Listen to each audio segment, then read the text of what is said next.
এই জাহান্নামের মধ্যে আমি নবী জাহান্নামটা ঘুরে ঘুরে দেখলাম।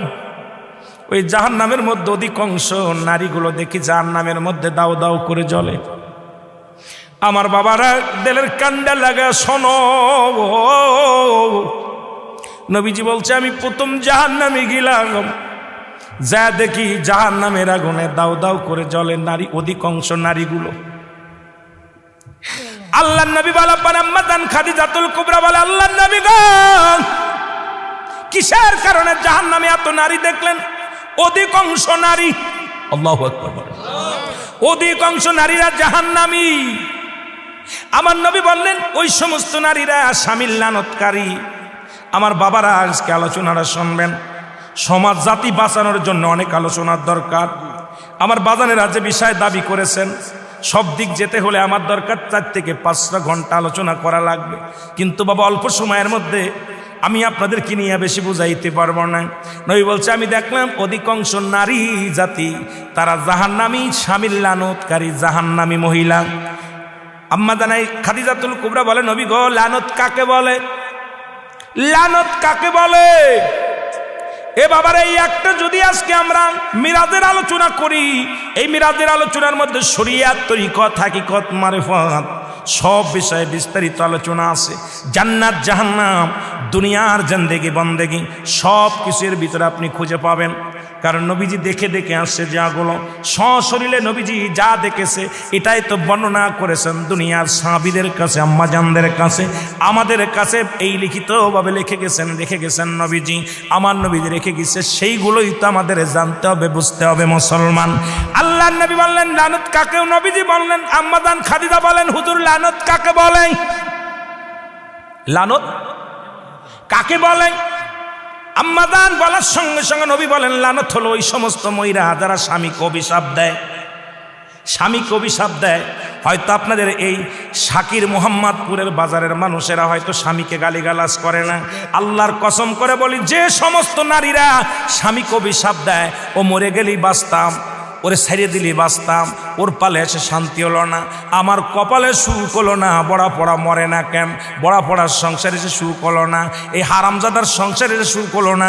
আল্লাহর কসম করে বলি, যে সমস্ত নারীরা স্বামীকে অভিশাপ দিবে ইয়াউমেল কিয়ামতের ময়দানে বিনা হিসাবে তারা জাহান্নামে প্রবেশ করবে। জোরে বলেন আল্লাহু আকবার। আমার মারা যারা মাইকের আওয়াজ শোনেন, শুনে নেন, যত আপনার নামাজ, আপনার রোজা, আপনার হজ সব কিছু বরবাদ হয়ে যাবে যারা স্বামীকে লানত করবেন, স্বামীকে যারা অভিশাপ করবেন, স্বামীর বিরুদ্ধে অভিযোগ করবেন, স্বামীর প্রশংসা করবেন। আল্লাহর দরবারে আপনি নেকি পাবেন, আল্লাহর দরবারে নফল বন্দেগি পাবেন। সারা রাত পরে আপনি ইবাদত করেছেন, আর একবার বলেন, আপনার মার কাছে বলেন, বোনের কাছে বলেন, ভাইয়ের কাছে বলেন, ভাইরে তোমার দুলোবাইটা কত সুন্দর, উনি ফরেজগার মানুষ, নামাজি মানুষ, আমাকে ভালোবাসে। যদি স্বামীর প্রশংসা করো, এই দুনিয়ার মধ্যে নফল ইবাদত হয়ে যাবে, তোমার নেকি হবে, আমলনামায় লেখা হবে। নবীজি বলছে অধিকাংশ মহিলারা ওই কিয়ামতের ময়দানে ওই জাহান্নামী অধিবাসী হয়েছে যারা স্বামীর লানতকারী। জোরে জোরে চিল্লায়া বলা যাবে না আল্লাহু আকবার। আল্লাহ নবী বললেন, আম্মাজান খাদিজা বলে হুজুর এরপরে কি দেখলেন? বলে ও আম্মাজান খাদিজা রে, খাদিজা